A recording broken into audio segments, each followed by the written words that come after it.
Today we're going to tackle probably one of the biggest challenges riders face, which is the sitting trot.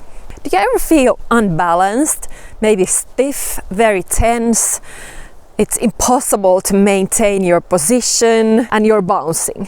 Maybe your instructor is telling you, use your core muscles, but you don't know how. If that's you, don't go away, because we're going to talk about all of those things. So this is going to be a real sitting trot masterclass. By the way, I have written an ebook and I'm giving it to you completely for free. So just click the link in the description and download your own copy. So let's get into the sitting trot. You're going to need balance and alignment. So if you're not in balance, you might be maybe gripping with your knees, you might be leaning forward, or you might be otherwise compensating because you're not in correct balance, and that's also going to cause tension. And tension, excessive tension, definitely is going to make you bounce. So you want to find that correct alignment. I have many videos about that, so we're just going to touch on that subject. So you want all your body parts on top of each other and in neutral position. So if we start with the pelvis, which is really the foundation of our riding position, we want our pelvis in neutral position. So in the middle position, you don't want your pelvis tipped too much forward like this. So now I'm arching my back, and you also don't want your pelvis tipped back like this. So let's say I'm tipped forward like this. Now this position is going to limit the movement of my hips. So now it's a lot more difficult to move my hips than it is when I'm in the neutral position. So now I can be relaxed. I can move my hips very easily.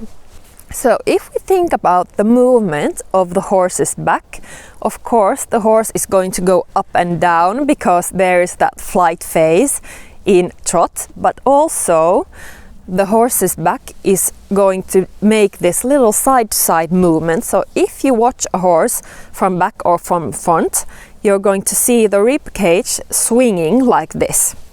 So you're going to have to find that side-to-side movement also from your hips. You definitely don't want to exaggerate that movement, but you want to allow that movement to happen. So here, if you watch closely, you might see that little side-to-side movement. Here's also a little slower version. One more time. So a great mental image is that you're pedaling backwards with your hips. And what we really need to be able to absorb that movement of the horse's back is also suppleness in our hips, in our back, also in our knees and in our ankles. So let's say I'm riding the sitting trot now. I'm in good alignment. And now let's say that I will lock my ankles. So that's going to completely lock my body and I cannot move my hips anymore.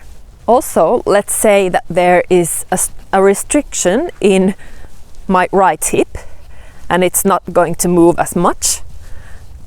It's also going to make it a lot more difficult for me to actually absorb the horse's movement. So you need all of these joints to be supple, but then you're going to need your muscles to control that movement. So the next thing we're going to talk about is tension and relaxation. So we're going to need the right amount of relaxation and right amount of tension. Sometimes that's called positive tension. So we need our muscles working. So we need those muscles that stabilize our body. We need those to be working. So if I'm just completely relaxed, let's say I'm trotting now. If I'm just completely relaxed, then I'm all over the place.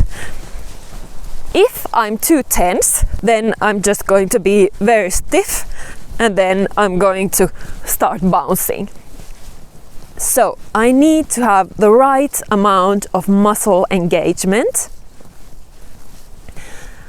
but also right amount of relaxation to be able to sit in the trot and stabilize myself, but still go with the horse's movement.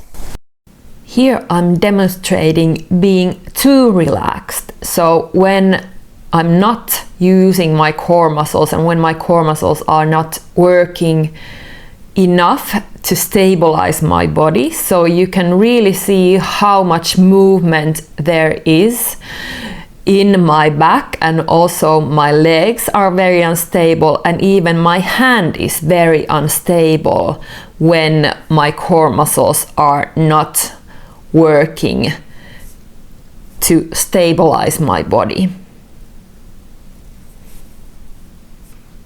And here I hope you can see the difference when I'm using my core muscles. Of course, this is not perfect, but I'm so much more stable than in the previous video. So now we're going to come into core engagement, which is essential to be able to do sitting trot correctly, especially if you have a horse with a very big movement. So you're going to need those muscles working to stabilize your body. It's going to be extremely helpful if you train your core muscles off the horse. And also, which is going to help a lot, is to work on your mobility, especially your hip and pelvic mobility off the horse. And here's another exercise you can do to learn to engage your core muscles. Bend your knees a little bit. Now put your hands on your stomach and first really relax. Breathe a couple of times, really make yourself relaxed. First breathe in, and when you're breathing out, gently draw your stomach a little bit in and up. So you're kind of drawing your belly button gently, very gently in and a little bit up. So you feel that your stomach is drawing away from your hands. So you don't want to overdo it. If I completely tense my core, now it's going to make me very, very stiff. So do that gentle activation, and now keep that gentle activation. And now check, are your shoulders relaxed? Can you still move your hips? Are your buttocks relaxed? Because those are things that often happen, that we tense our buttocks. Maybe we squeeze with our knees, we tense our shoulders, and then that's going to make it very difficult to follow the horse's movement and get in sync with the horse's movement. Okay, now relax, and then you can do it again. So practice this to learn which muscles you need to engage, and then try to transfer that also on the horse. And just try and see how much you need to engage your core muscles, because sometimes you need to engage them a little bit more and sometimes a little bit less. So for example, in walk we don't maybe need as much as if we're doing sitting trot on a horse that has very big movement. Last thing we're going to talk about is rhythm. So rhythm is really everything. If you're not in sync with your horse's rhythm, then you're just not going to be able to follow the horse's movement. Now in trot, you're going to have to be able to receive the horse's movement with your seat and be in the same rhythm. I'm receiving the movement of this ball and I'm in the same rhythm. If I'm not in the correct rhythm, then this is going to happen. So, how to get in sync with your horse's rhythm? One thing you could try is counting out loud or in your head 1, 2, 1, 2, 1, 2, 1, 2. Or another thing you could try is playing some music that has a rhythm that matches your horse's rhythm. let's talk about some common mistakes that riders often make in sitting trot. A very common mistake is that we are squeezing with our knees or maybe with our buttocks or just generally with our legs to try and balance ourselves, but that is definitely going to make us bounce. We're not going to be able to actually sit in the saddle.